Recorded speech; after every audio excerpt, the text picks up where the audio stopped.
everyone, David Cook, Franco Painting and Wallpaper coming at you, and day 3 of popcorn ceiling. So this will be the last video of this because after today it doesn't really matter.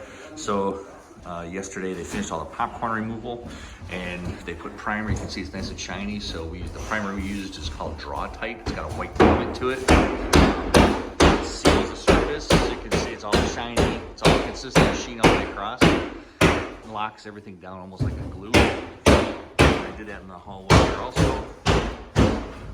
And then they started yesterday doing mud work.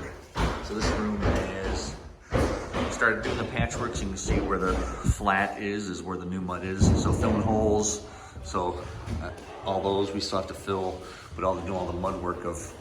They just did quick skim coats of all where the seams were. So now I'll have to come through like these nails are. They'll fill those, refill those, and then pole sand a little bit. So kind of the first layer yesterday, they got it on there.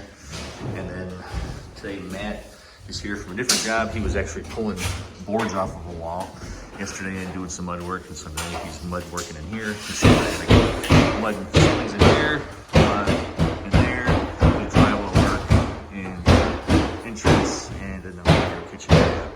So that's what they're up to today. And then once they get this first coat on there, get it dry, put a fan on it, just pull sand it, get a second coat, and then we'll paint everything white. You can hear we got a ton of stuff going on here, taking out door frames, doors, trim, carpet, 2 bathrooms. So pretty much they're almost doing a full gut job. And then once they get all that stuff down and windows, we'll be back to actually do all the painting. So it'll be a fun job in a couple months to come back and see everything completed. If you've got questions on popcorn removal, texture removal on a ceiling, maybe even some mud work, give us a call to Franco Painting and Wallpaper. We're here to help you love the space you're in. You guys have a great day. God bless.